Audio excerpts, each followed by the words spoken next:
व्यक्त होते हैं, वो सुख आए चाहे दुख आए, कुछ भी आए, वो हमेशा हाजिर रहते हैं, यानी उपस्थित रहते, वो कभी भी साथ नहीं छोड़ते। ये एक ज्वलंत उदाहरण है मानवता का, धर्म का, भक्ति का, दानेदारी का। एक कहावत होती है पहले पुरानी कि दानेदार दुश्मन अच्छा होता, नादान दोस्त अच्छा नहीं होता।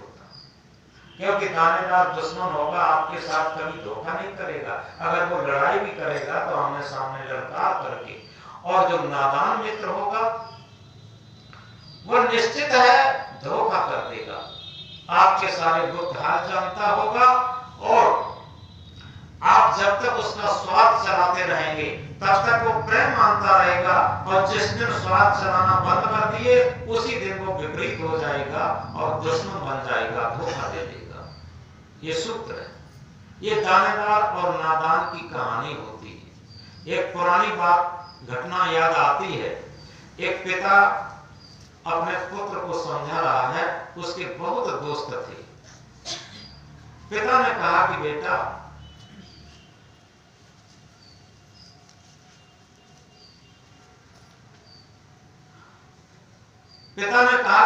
दोस्ती बहुत लोगों से नहीं होती है, दोस्ती मुश्किल से एक दो लोगों से निभ पाती है, और जो बहुत लोगों से दोस्ती होती है वो सब नकली दोस्ती होती है, और दोस्त भी नकली होते हैं। लड़के ने कहा कि पिताजी, आप पुराने गए गुजरे जमाने के हैं, आज के युग में अनेकों दोस्त होते हैं। तो पिता कुछ न कहा, आगे कुछ नहीं बोला, शांत हो गया। 2-3 दिन का अंतर देने के बाद एक दिन पिता ने कहा कि बेटा चलो थोड़ा चलते हैं बाजार की तरफ, शाम का वक्त था। तो बाजार की तरफ गए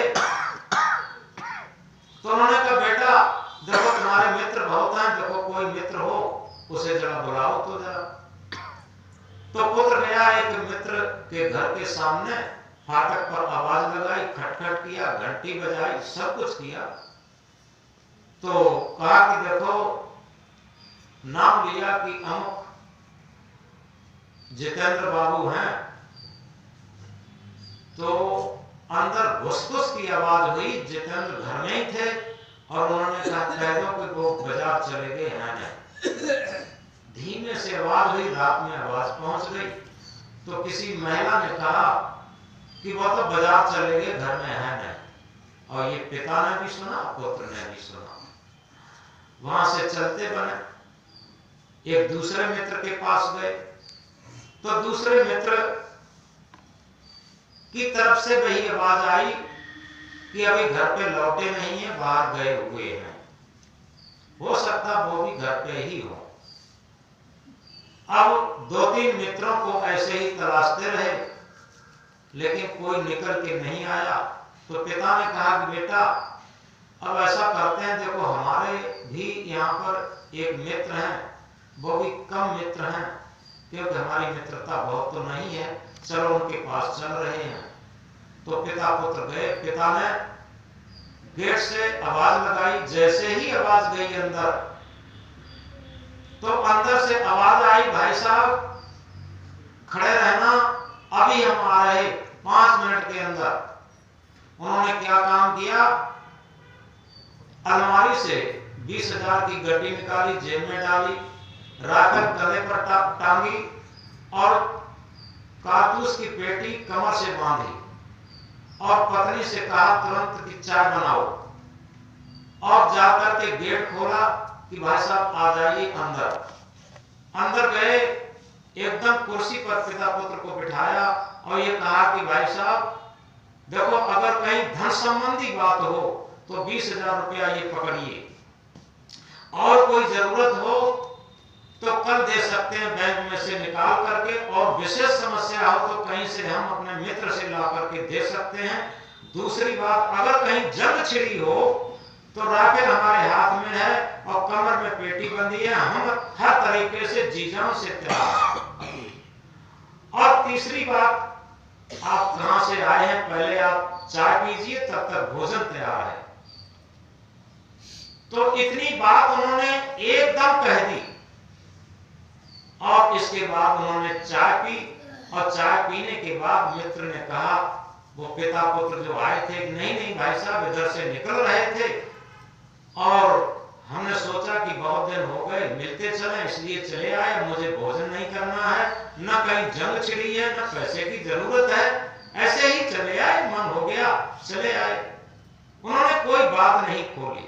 अब पुत्र भीतर भीतर अपनी बात में कचोटन कर रहा है कि पिताजी ठीक कहते थे। एक दिन हमने 3 मित्रों को टटोला, कोई बाहर नहीं आया और सब अंदर थे। और पिता के देखो एक मित्र, और जैसे ही बाहर जाते हैं, गेट से बाहर निकले मित्र, उनको विदा करके वापस हुआ। पुत्र ने पिता के पैर छुए और उसके अहंकार की बर्फ पिघल गई और ये कहा कि पिताजी आप ठीक कहते थे और मेरा अहंकार की वजह से हम नहीं मान पा रहे थे, और आप ठीक कहते थे कि बहुत मित्र नहीं होते, मित्र एक ही दो होते हैं, अधिक मित्र नहीं हो पाते।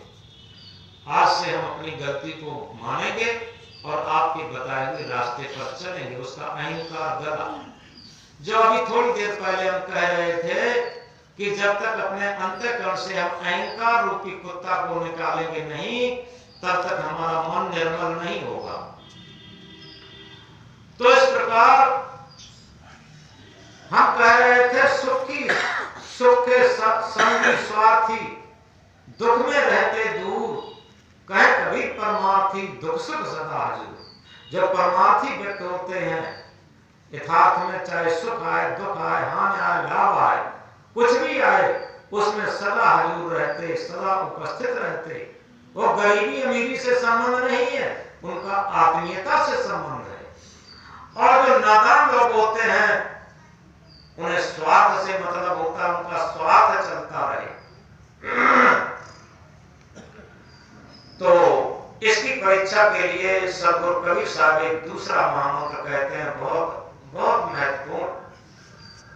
हीरा सोई सराहिए सहे घन की चोट, कपट कुरंगी मानवा परखत निकला खोट। हीरा वही सराहनीय है जो घन की चोट सहे और टूटेगा। पक्का जो हीरा होगा वो न्याय पर रख करके और घन की चोट लगाने पर टूटेगा नहीं, या तो न्याय में धंस जाएगा और या उठक के बाहर चला जाएगा, लेकिन टूट नहीं सकता।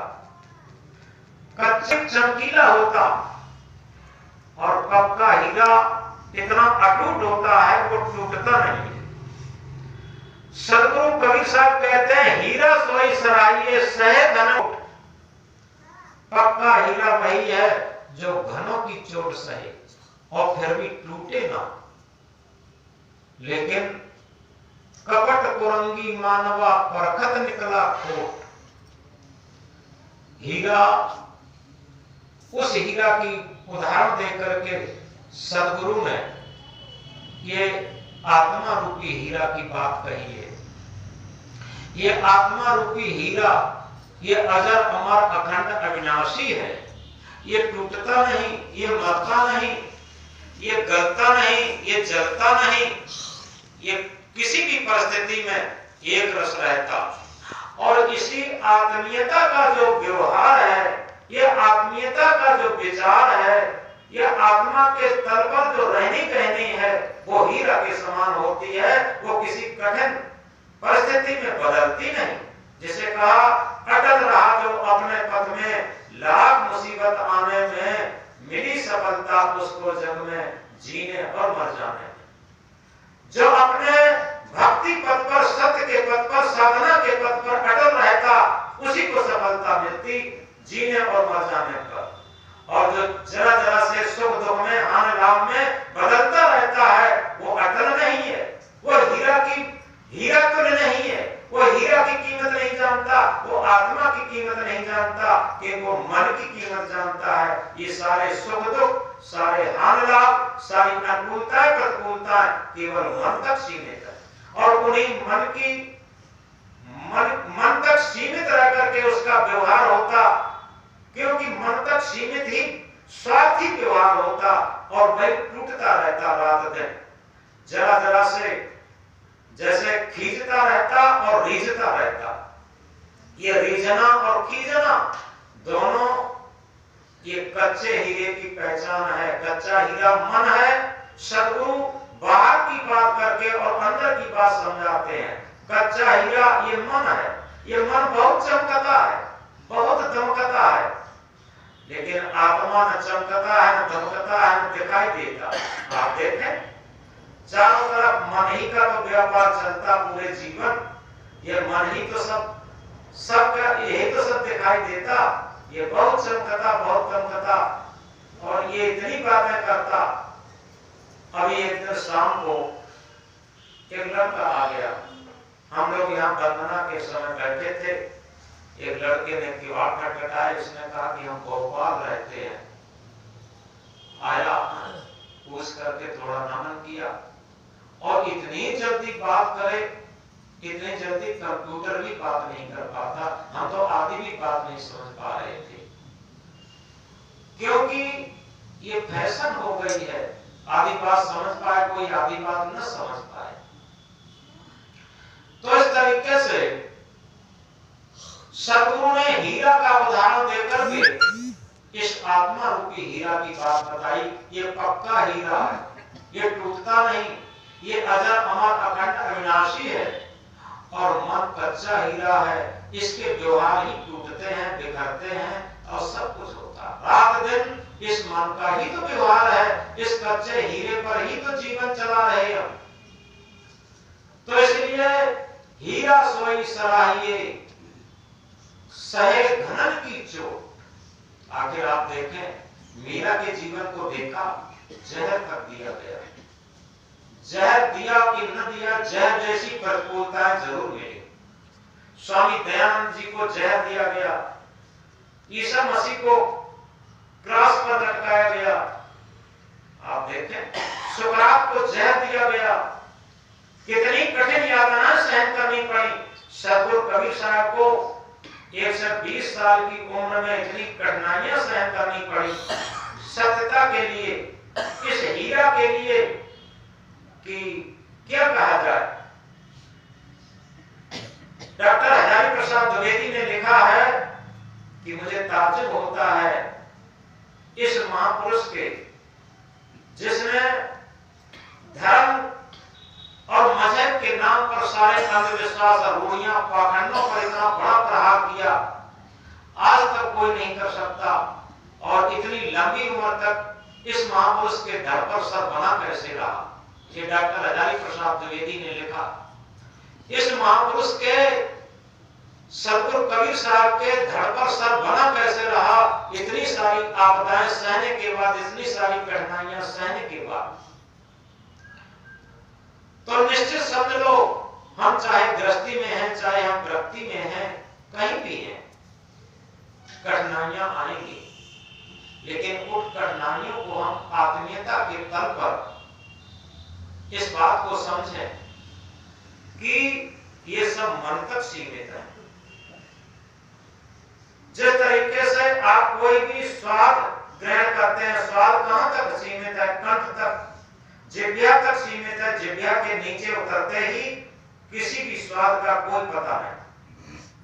आप याद रखिए। इसी तरीके से रूप बाहरी आंखों तक टपकते हैं, अंदर कोई भी अंग रूप को पहचानता भी नहीं।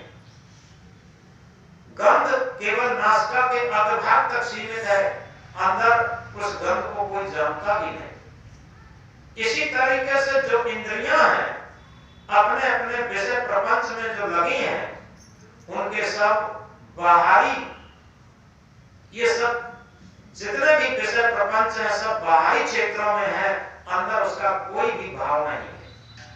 केवल उनके संस्कार हैं, उन संस्कार की लत और आदत बन जाती। और इसीलिए सद्गुरु ने कहा, आदत गलत सुधार लो बस हो गया भजन, मन को जरा मार लो बस हो गया भजन। भजन और क्या है?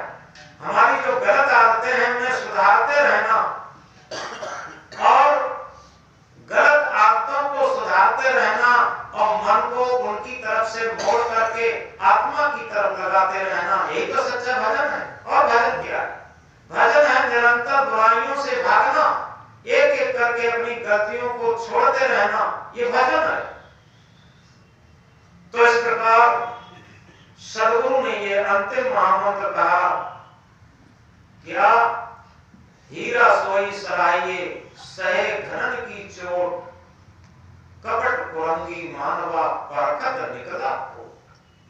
कपट कुरंगी मानवा, किसी के अंदर छल कपट है, वो किसी हमारे पैसे से प्रेम करता था, हमारे धन संपत्ति से प्रेम करता था, हमारी जवानी से प्रेम करता था, हमारी सुंदरता से प्रेम करता था, समझो वो छल कपट उसके अंदर है। और जो हमारी आत्मा से प्रेम करता है, उसका किसी भी स्थिति में प्रेम छूटेगा नहीं, वही सच्चा प्रेम है और सारे मोह आसक्ति।